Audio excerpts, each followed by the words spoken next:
What's happening, people? I'm back with another video, and in this video I'll be reviewing the Joyce versus Derek Chisora fight, which happened on the 27th of July. And I was very lucky to be able to go to the O2 and watch the fight live. It was an excellent event, and I uploaded a video yesterday about my live experience at the O2. Check it out. The link will be in the description. And where do I start? This fight was very exciting, and it wasn't the fight that I expected to see. It was very similar to Derek's first fight against Dillian White, where it was just back and forth action, back and forth. And Derek really surprised me. He was so on it, full of energy, and it's what we expect to see from Derek. Derek is a very come forward fighter. He stalks his opponent, and with that type of style with Derek, especially over the last few years now, it's very hard for him to sustain that attack, that attack mode. So with several of Derek's fights, what he will do, he would obviously exert a lot of energy and then take time off during the rounds. And he's done that quite a lot throughout his career. Both fighters were just taking a lot of punishment, a lot of punches. But out of the two fighters, Derek looked like the younger, fresher fighter out of the two of them. He was bobbing and weaving, he was moving his head really well. And I just felt that Joe didn't go into the fight with the right tactics. If you watched my prediction video, which I did at the end of last week, I said the key to victory for Joyce was to do what Tyson Fury did against Derek in their third fight. Joe mentioned on the talk interview that he did with Derek that he found the fight against Tyson Fury, the third fight, to be very boring because Tyson Fury was peppering him with the jab and he couldn't sit there and watch it anymore, and he left early. For me, Joyce should have actually sat down and watched the whole of that fight, because that would have given him the blueprint of what he needed to do against Derek Chisora. Like, Joyce was saying in that interview about him having the amateur background and, you know, having better boxing skills, which he does. He has a better boxing skills than Derek, but the way he fights is very clunky and very awkward. But even though Joe's style is awkward, he still manages to get the job done. He is an Olympian who has won medals. And it's just baffling to me that he didn't seem to know what to do. From someone who has an amateur background, he should have been commanding the middle of the ring, especially being the taller fighter. I picked Joyce to win the fight because of his amateur background, and I was basing it a lot on the performance he gave against Daniel Dubois, where he dominated with the jab.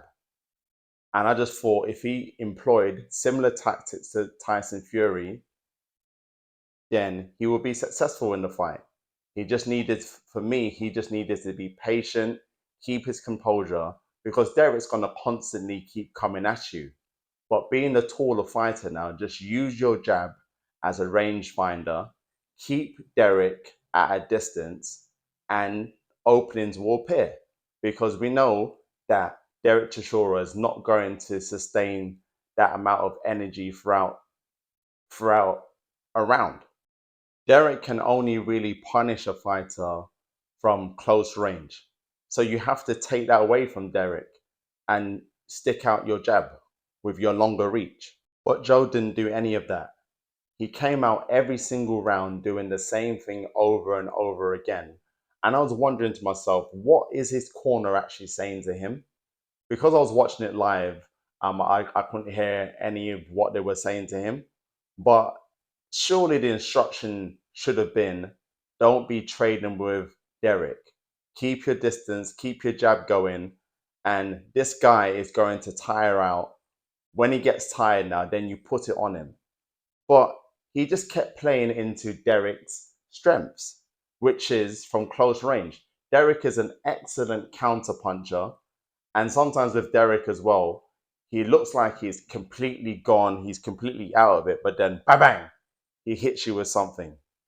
And that's only going to happen when you're in close proximity of him.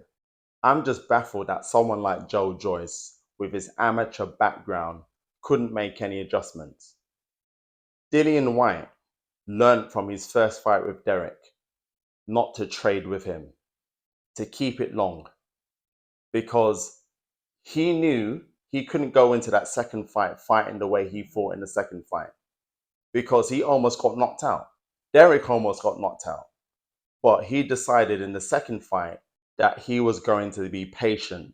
He was not going to rush things at all and just allow Derek to do what he normally does, but he was just going to keep distance. And Derek was actually winning that fight up until the 11th round when Derek got caught with the left hook. I could see from the first round of that fight what Dillian's tactics were. And I said to my friend Max, who was with me at the fight, I said to him, Dillian's playing the waiting game. He's being very patient and he's going to wait for the opening to deliver that left hook and he will knock out Derek. And that's what happened. Going into the 8th round, I just knew that Derek was going to win on points because Joe wasn't offering anything differently in the fight. The thing is now, Joe's lack of head movement, his slow feet, he was just getting peppered by punches. And even though Derek looks like he's completely out of it, he just comes with counters. He's a counter puncher. And the thing is, Joe just could not make the adjustments at all. But all credit to Derek Chisora. He turned back the hands of time and delivered an excellent performance. And all credit to him. Derek is determined to get to 50 career fights. And he says that his next fight will be in Manchester in December. So it'll be interesting to see who his opponent will be. I've heard rumors that Dillian White is actually interested in having a fight with Derek for a third time. Not too sure whether I'm too excited for the fight, but it's a money fight, and both guys are just going to fight for the money. I honestly don't blame them at this stage of their career, but where does Joe Joyce go from here? Oh boy, he was so close to challenge for a world title. What, in 3 fights? He's so far away from that. It's hard not to feel sorry for him, but that's boxing. Styles make fights. And Joe had a very good win against Joe Parker. Joe Parker beat Derek Chisora, but boxing doesn't work that way. Someone's style of fighting can be completely wrong for you, but I just felt that Joe had the skills and the attributes to beat Derek, and he didn't use them. Let me know your thoughts on the fight in the comments. Do you think that Team Joyce made the wrong decision in putting him against Zhang when he was so close to a world title challenge? What do you think? Where does Joe go forward from here? Anyway, those are my thoughts. Please like, comment, and subscribe, and I'll see you on the next one. Peace.